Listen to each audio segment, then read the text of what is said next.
plot. It's in a 1 rai unit of land. 1 rai is 40 meters by 40 meters. And you'll notice that all these are vegetables and trees, etc. But this is grown on laterite. This is a former car park that has been used to grow farm. The idea is you do not need good agricultural land to do good agriculture. These are the lime trees I showed earlier. So we have a way of cheating the tree to believe it's lime season when it's not. So the limes would come out when it's expensive in the market.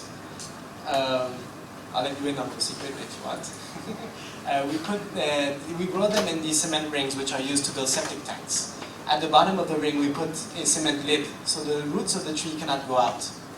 When the rainy season comes we cover it with a black plastic bag so no water comes in. So the tree believes it's still the dry season when it's not.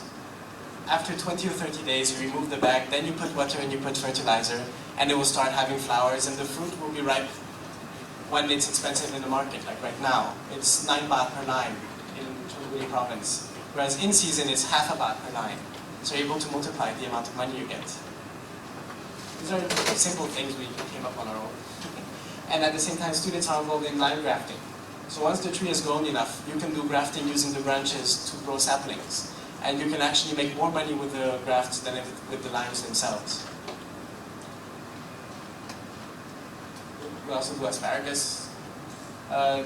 She is our asparagus professor at the school. She's a grade 7 student.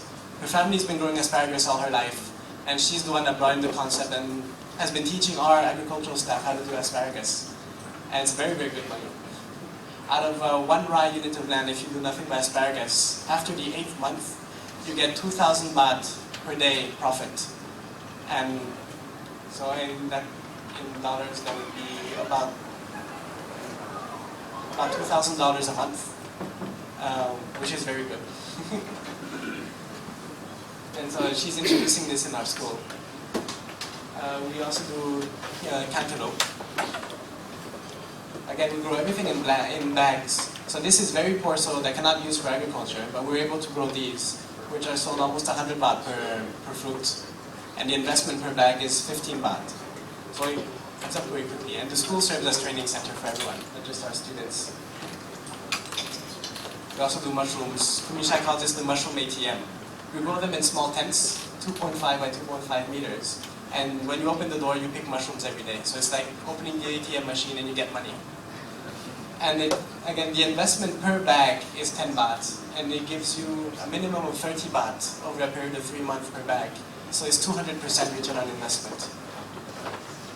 And so one of these tents gives you $1,000 profit per year. So if you have 5, that's $5,000, and you can do a lot around it. You can do as much as you want, but the idea is always identify the market first. If you grow too much and there's no market, then you have to grow into mushroom processing, or fried crispy mushrooms, or pickled mushrooms. There are many different things you can do. And so again, students are involved in all of this. So they run many of the activities. This is one we started recently. Flower and decorative plants. The idea is, as opposed to vegetables, that these do not expire. So you do not need to worry about quickly finding a market. We also do a lot of hydroponics. So as part of the students decided on their own, say if we do hydroponics, 1 square meter per year, you make about 1,800 baht. Then we went and talked to the villagers out of rice farming. How much do you get? You get 10 baht per square meter per year. And so the idea is not to replace rice farming because it's part of Thai culture, but it's to supplement it with other things. And starting in the schools. And so that they bring it to the market. They also have their own mini marts, a small gas station for motorcycles. They produce their own soap using the glycerin from the biodiesel production. But in order to sell, they put condoms inside the soap, and they call it clean and safe. So it's part of a marketing thing. Say if you're a girl and a boy wants to approach you, you say, okay, I can spend the night with you, but you have to use this soap first and get the condom.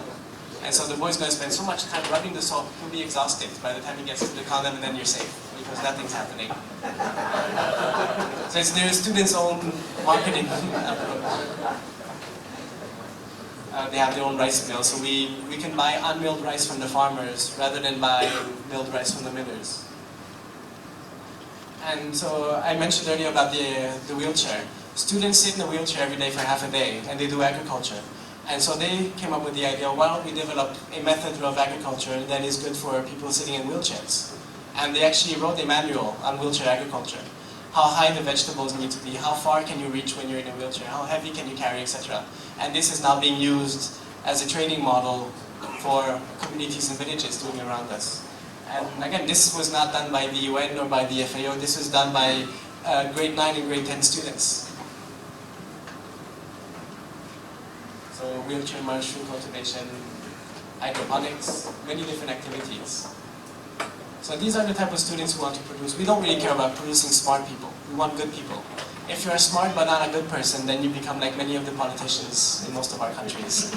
And you use your smartness not for good things. But someone who is good will always become smart eventually. So we want them to be honest, willing to share, innovative, resourceful, happy, caring, possess management, business skills, to become social entrepreneurs and development catalysts. So they must serve a greater role than just for themselves.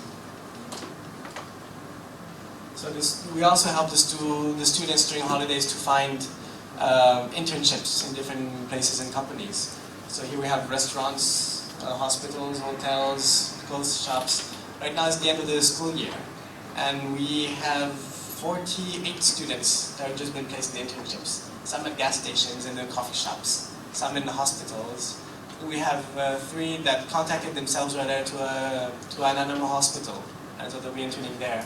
So many of the students do a lot of the work themselves and identifying. And Kumishai says, oh, just use my name. Tell them that you're in the school by Kumishai, etc. And if you want, I can give them a phone call. That usually helps a lot in finding the job placements. And so, where does music fit in all of this? All of our students each have a ukulele. The idea is the ukulele is not expensive and you can carry it around with you. It's not too difficult to be able to play a few songs. And so we now have 146 students. So we believe we're Thailand's biggest ukulele band with all of our students. And so music is very important in human development as a whole. If you want to produce good people, music is a very important thing. It helps on the reflection side. It's a form of meditation at the same time. And we also use it for sharing pictures of them performing. And so they also do it as a business. As a band, they're contracted and hired to play in different places. And on their best week, they only happened once. They went to play at the stock exchange and they fundraised 400,000 baht. But that was only once. Usually it's not as much. But music as a form to help the school. And at the same time, so this is in different restaurants. So music is an important and powerful tool to foster positive human development. So we focus a lot on sharing and philanthropy. So we believe that through music, this is a very easy way to introduce these concepts. So they went to primary schools and first perform music, then teach the younger students how to play. IKEA invited them to play for their customers and for the staff during the canteen, at the canteen. And they were invited 2 years in a row now to play in honor of the king's birthday. The only other bands that come are military and Navy, etc. And we're the only school that were invited, so it's quite an honor for our students. And at the same time, this was last year, the UN invited them to play to mark National Holocaust Day. International Holocaust Day, sorry. So they played Imagine by John Lennon. And so they're partnering with a school for the disabled in Pattaya. And so they're again teaching them music because they found that none of them ever learned music. So they said, well, let's try to teach them what we know. They know the ukulele. And this is something that Kumisha likes to show a lot. So the one on the left only has a right arm, and the one on the left only has a left working arm. And so they were sitting around looking a bit dull because they couldn't enjoy playing the music. So the students say, oh, why don't you sit this way? You play with the right hand, you play with your left hand. And, and it's fun, it's engaging, and all of a sudden they brighten up. And so we have 3 main groups that we help. The first is our own students, in which we do basic education and life skills, social entrepreneurship, teaching skills. Then we also assist the community members with business and life skills, and then surrounding villages and institutions, which we have with Community Development Project. So the school, up till now I mentioned what was being done inside the school, but the school also does a lot on the outside. So we assist rural institutions and communities to establish their own social enterprise based on the model that we have in the school. Because the school does not charge any money from the students or from the parents, we need to find funds on our own. And being a beggar will only help you for a certain amount of time. Eventually you have to rely on yourself. So the school was established at the same time as a social enterprise, who eventually we believe will be able to generate enough funds to fully cover all the costs of the school. Part of those activities are the farm. And so the school serves as training center for agriculture, and the students are part of the trainers. We had many people come to visit from ASEAN and other places. So we provide training to many others.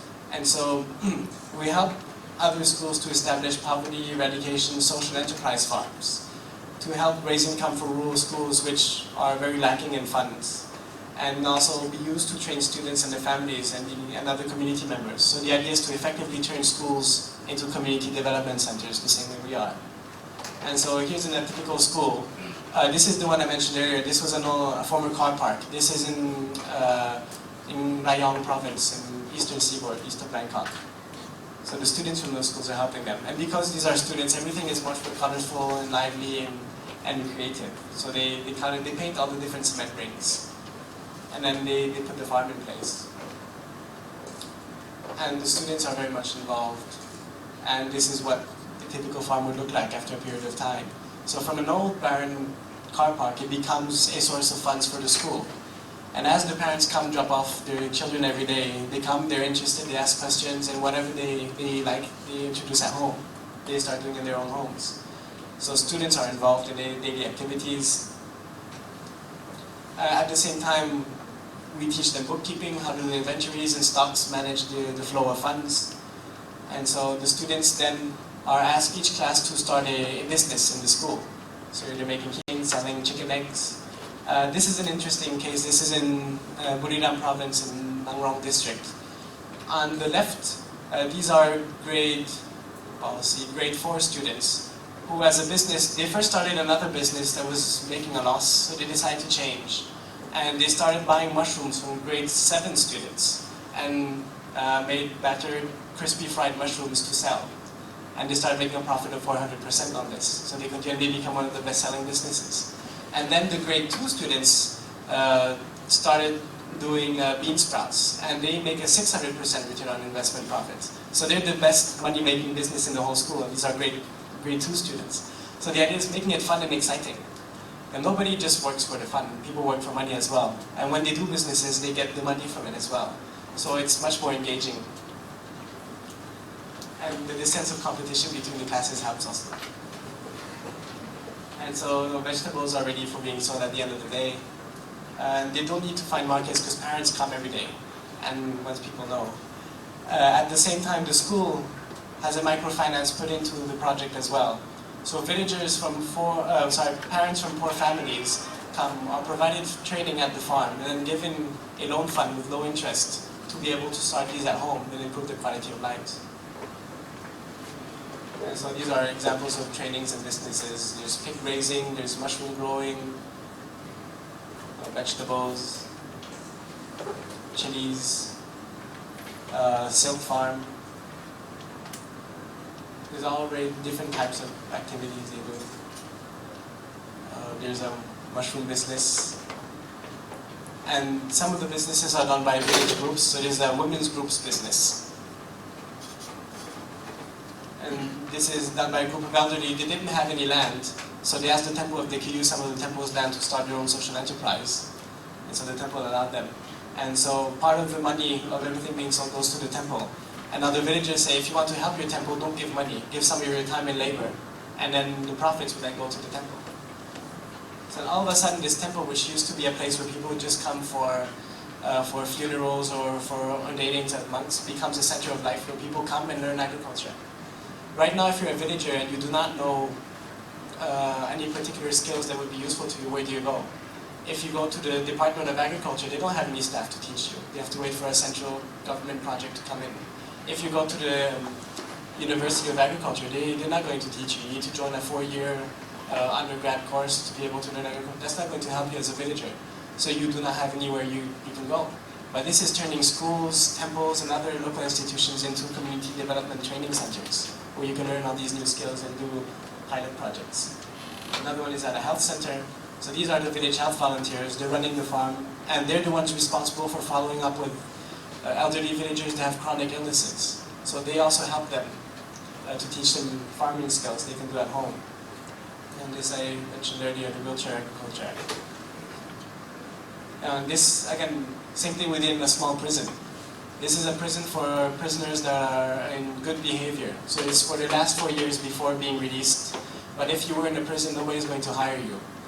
And so we help them establish this social enterprise that helps the prison because they don't have enough funds to fully run the prison. Prisoners learn these skills, and then they're given a loan when they leave the prison to start this at home. So again, all of these projects are done by the bamboo school, so it's done by a school. And so this has generated considerable interest. And recently, there's the small schools of Thailand, which have always been threatened with being shut down because of budget issues, have formed themselves as an association representing 14,000 schools. And they ask to follow us, to do the same model as we're doing to all of their schools across the whole country. So it's a very interesting development that all these concepts are then going to be introduced in their schools.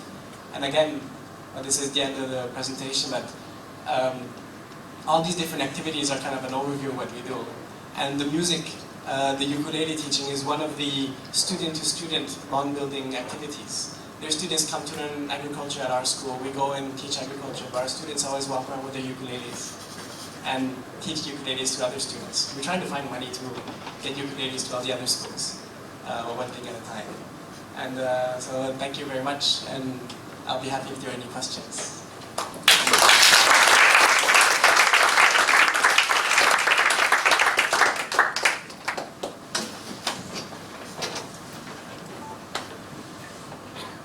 Do you have any question?